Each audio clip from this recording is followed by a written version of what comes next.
Kentucky, Texas A&M. Texas A&M getting the 5-1 win over the Kentucky Wildcats, as I previously mentioned. It's not getting any better than that, guys. Not getting any better. Good baseball game we saw. Good baseball game. 9:15. We got Gatorade. Said Kentucky is Gatorade. You're right. That's the matchup tomorrow.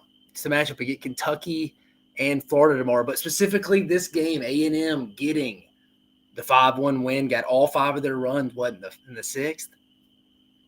Pretty impressive performance. I mean, overall, just going through the box score real quick before I give you just some thoughts. You had, we were locked in, just recapping, we were locked in a 0-0 game going to the top of the 6th. A&M proceeds to put 5 runs up, does not score another run the rest of the game. Kentucky puts up 1 in the 9th on a solo shot by Ryan Nicholson. That's it. Kentucky, A&M out hits Kentucky 11-4. It felt that way. It felt like A&M early in the game left some guys, runners in scoring position. A&M had 2 errors, but overall I thought pretty complete game for A&M outside those 2 errors.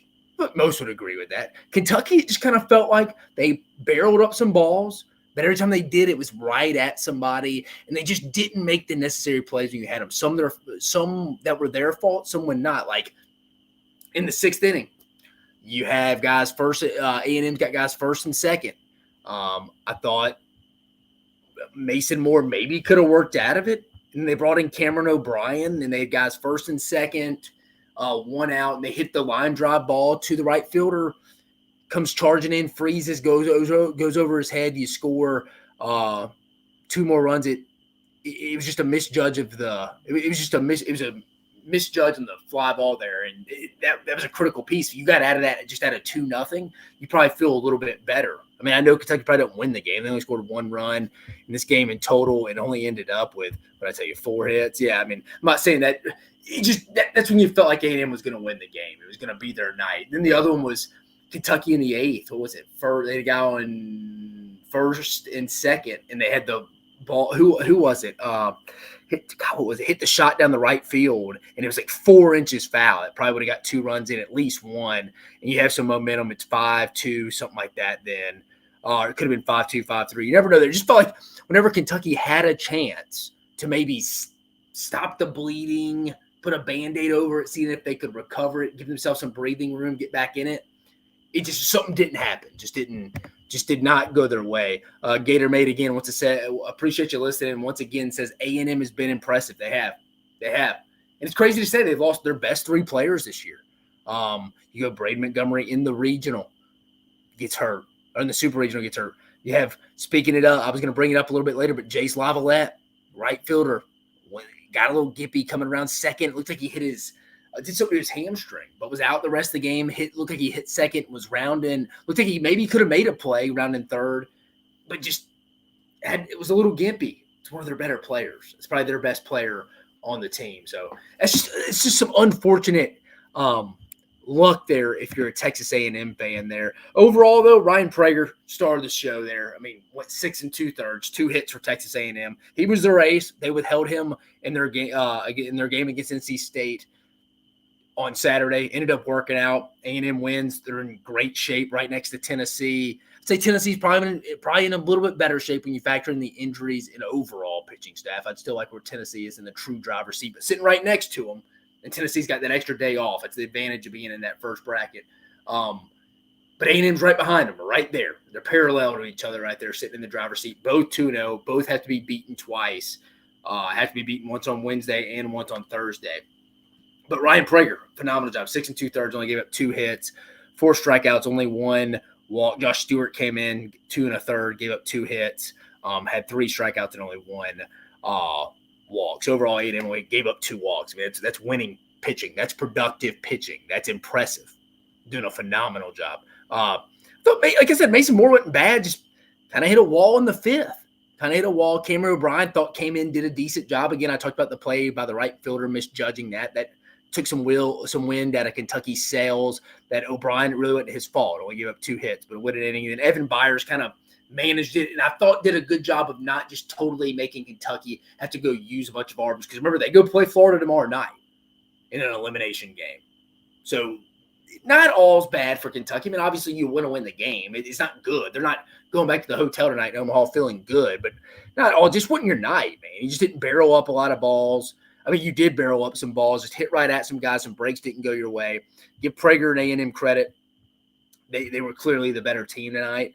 A&M has been impressive all postseason. All postseason they've been impressive, but can they keep mounting these injuries to their better players? That's the question I would present to you.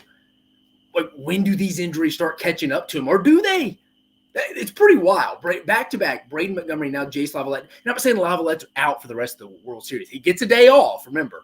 They don't play tomorrow. They're sitting and waiting to see will they play either Kentucky or Florida. And they'll start on Wednesday, every Wednesday night. So maybe that extra day, the trainer gets in, they get in the hotel training room. They do some treatment on that hamstring, loosen it up, hot, cold pads, stuff like that.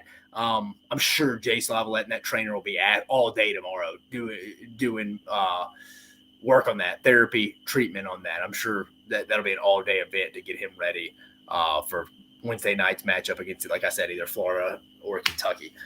So that's really it for A&M. Thought it was a really well-played game. What's next for A&M? They sit and wait. Like I said, they sit and wait and see who they play next. Got to feel good.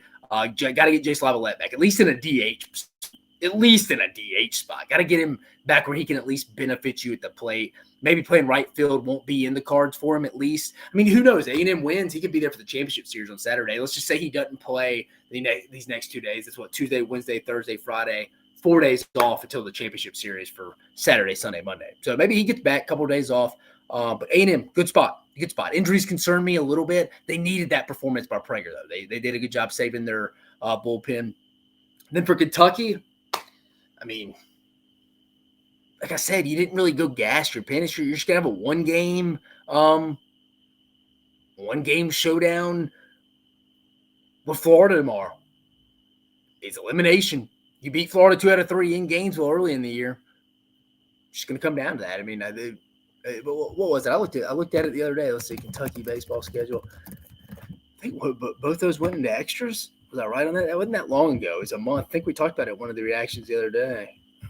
Florida, yeah, May 10th. Yeah, we had 2 extra inning games. Yep, first one, Kentucky won 12, 11, and 10. Florida got the game 2 on Saturday, 10-1, handed Kentucky in game 2.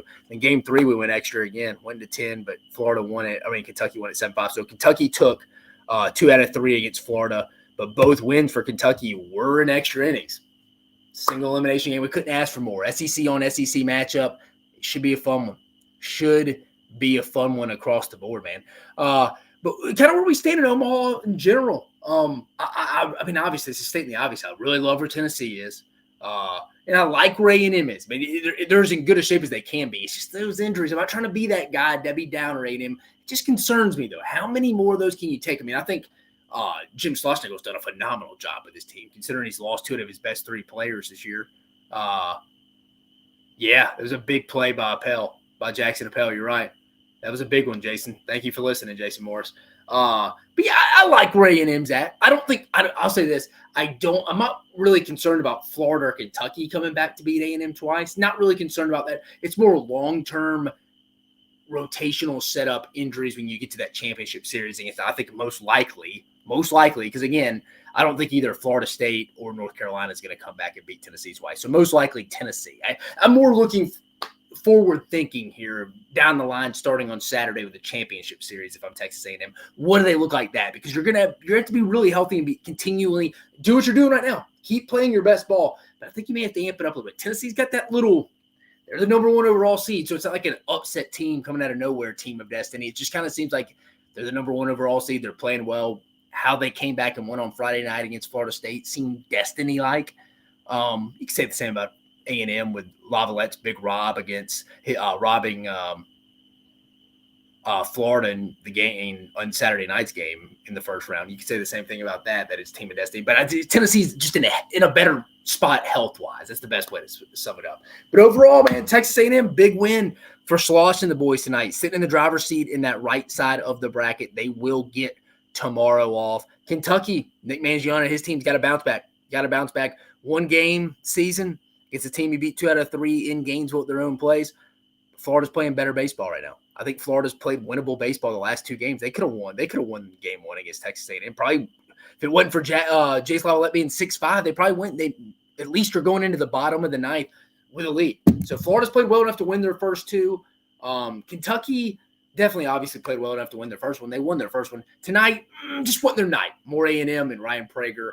But, man, we got some fantastic baseball coming up again next 2 days.